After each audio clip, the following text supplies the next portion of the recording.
Mchezo wa ligi kuu ya NBC Premier League Tanzania bara umetamatika. Wekundu wa Msimbazi Simba goli moja, Dodoma Jiji Football Club sifuri, mchezo ambao hakika ulikuwa mgumu kwa timu zote mbili. Tunakwenda kuangazia mchezo huu kinagaubaga, bila kusahau matukio muhimu yaliyotikisa katika mchezo huu. Ilistahili kuwa penati, na je, penati yenyewe ilizingatia matakwa ya penati? Tutakwenda kufahamu hapa. Naitwa Leopard John, sauti ya mvua. Niko hapa na mchambuzi kinara Shabel Daniel, bila kusahau nyuma ya kamera ni Arfa Rajabu. Shabel, mchezo umetamatika, moja kati ya mechi ambayo Simba aliulizwa maswali mengi na vijana wa Dodoma Jiji Football Club. Tuanzie hapo. Ni kupungua kwa ubora wa Simba katika mchezo wa jana, siku mbaya kazini, ama ni nidhamu ya uchezaji wa Dodoma Jiji ndio imekuwa silaha kwa upande wao kutoa game ngumu kwa upande wa mabingwa wa kombe la muungano mwaka huu Wekundu wa Msimbazi Simba?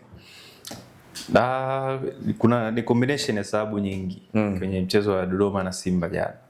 Ukisema kupungua kwa ubora wa Simba, nadhani labda ile mechi ingestahili ya Dodoma ingestahili kushinda. Lakini unawatazama pia Dodoma, ukiachana na wao kuwa na nidhamu nzuri ya ulinzi ya kuzuia na kuwazuia Simba, hawakuwa threat kuwahatarisha Simba kwenye lango lao. Hakutengeneza nafasi nyingi za wazi. Hawakumsumbua golikipa Kasali labda kufanya save zile big save, hapana, haikutokea hivyo.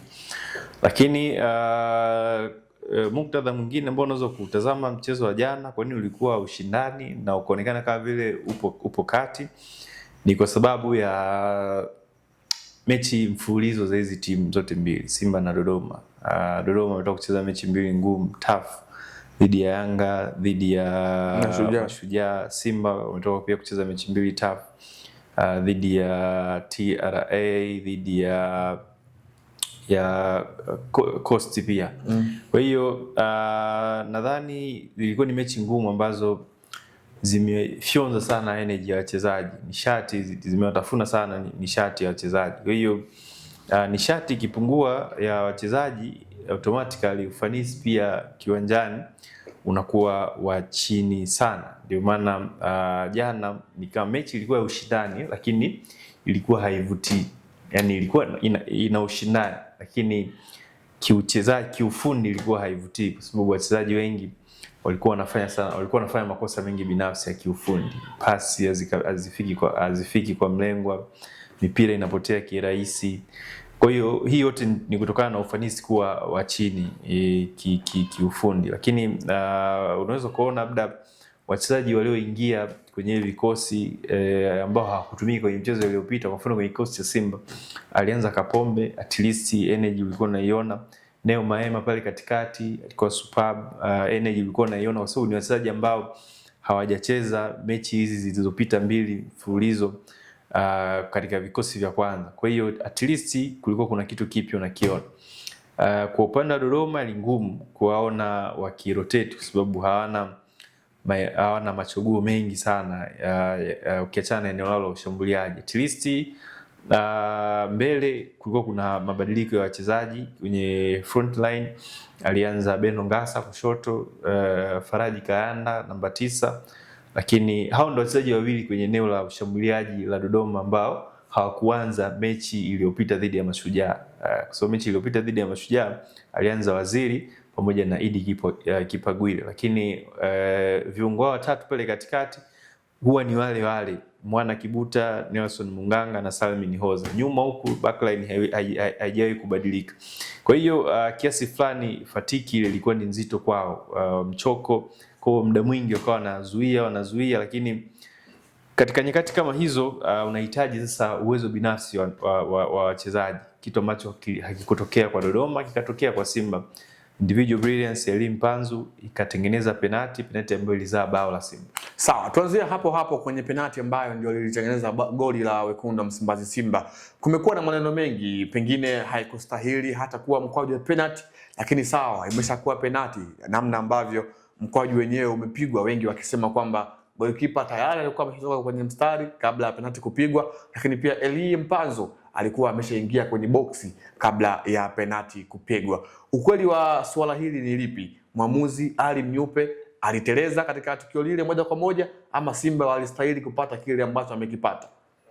Kwenye tukio la penati ilikuwa ni clear penati. Ni penati ambayo haikuwa na mjadala, kwa sababu Elie Mpanzu alizuiliwa na mikono ya golikipa nani huyu Daniel Mgore wa Dodoma. Alikwenda alifanyia obstruction, alienda kutandaza mikono yake wakati Mpanzu anataka kumwacha. Kwa hiyo ilikuwa ni clear penalty.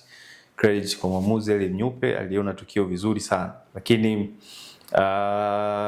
tukija sasa kwenye penalty yenyewe, namna ambavyo ilipigwa, hapo ndipo mjadala umepoingia na kutrend sana baada ya tukio lile, kwa sababu tukio ambalo kabla penalty haijapigwa kuna wachezaji waliingia ndani ya box, kitu ambacho hakiruhusiwi kisheria kwa mujibu wa kanuni ya 14 ya sheria zile za mpira wa miguu, the penalty kick.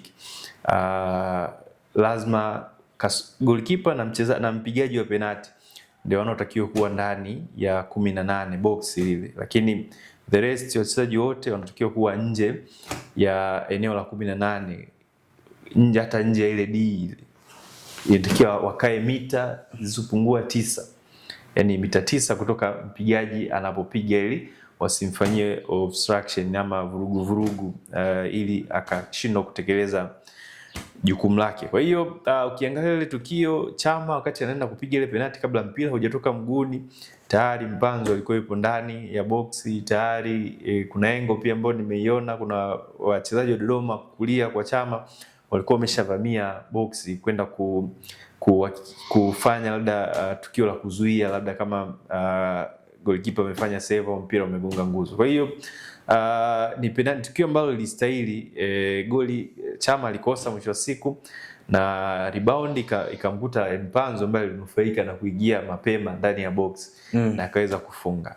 Kama wachezaji wa Dodoma wasingeingia na wao kwenye box mapema, ina maana kwa mujibu wa kanuni hiyo ya 14, sheria ya 14, the penalty kick, kuna kipengele inaitwa encroachment, yani wachezaji wanapoingia ama mchezaji anapoingia kwenye box kabla penalty haijapigwa, hiyo ndio inaitwa encroachment.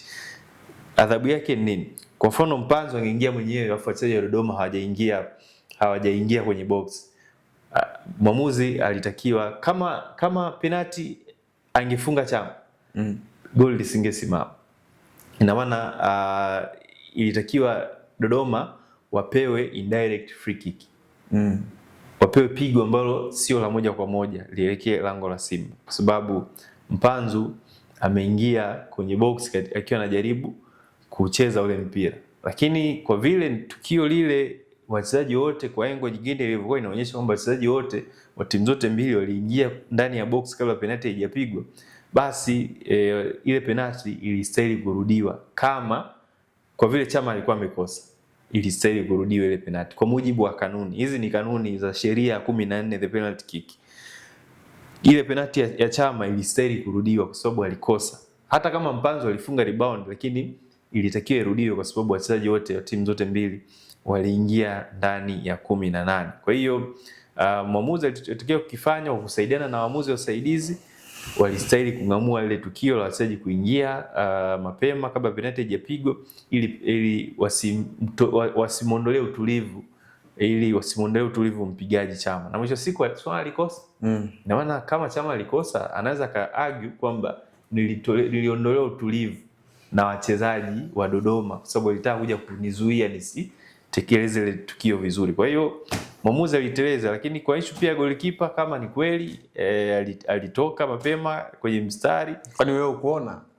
Sijafanikiwa kuliona. Kama ni kweli nitajaribu kupitia tena nione kama ni kweli alitoka mapema. Uliona ya Mpanzu ya Mpanzu ilikuwa clear baba. Yaani ile haitaji hata kipofu anza akanyosha ameingia, nimemuona. Sasa tumwambie mtazamaji wetu yeye mwenyewe anasemaje kwenye hilo. Kwenye comment atuambie moja kwa moja. Sawa, Shabel, tuje tuangazie hii ina maana gani hasa kwa wekundu wa Msimbazi Simba kuelekea kwenye mbio za ubingwa, maana wamekuwa wana zile ups and downs wakisema kila mmoja ashinde mechi zake. 5 games to go. Mechi 5 zimesalia kumaliza msimu. Alama ngapi hizo? Hivi Simba kabakisha game na Singida Black Stars. Mechi 5. Mechi inayofuata. Mechi 5 zimebakia. Mechi inayofuata ni mechi wana mechi nadhani na Mbeya City Mtibwa ndo acheza na Singida. Kitu kama hicho. Kwa hiyo amesalia na mechi 5. Kikubwa yeye ni kuendelea kushinda mechi zake, then akimwombea dua mpinzani wake Young Africans adondoshe alama. Sawa, hayo ni kuhusiana na wekundu wa Msimbazi Simba katika mchezo wao wa jana dhidi ya Dodoma Jiji Football Club, mchezo ambao umetamatika kwa wekundu wa Msimbazi Simba kuibuka na ushindi goli 1-0, bao la Eli Mpanzu Kibisawala akifikisha magoli 4 kwa ligi kuu ya NBC Premier League. Naitwa Leopard John, sauti ya mvua. Nilikuwa hapa na mchambuzi kinara Shabel Daniel, bila kusahau nyuma ya kamera alikuwepo Arfan Rajabu, Uvinza Finest. Hadi wakati mwingine, kwa heri kwa sasa.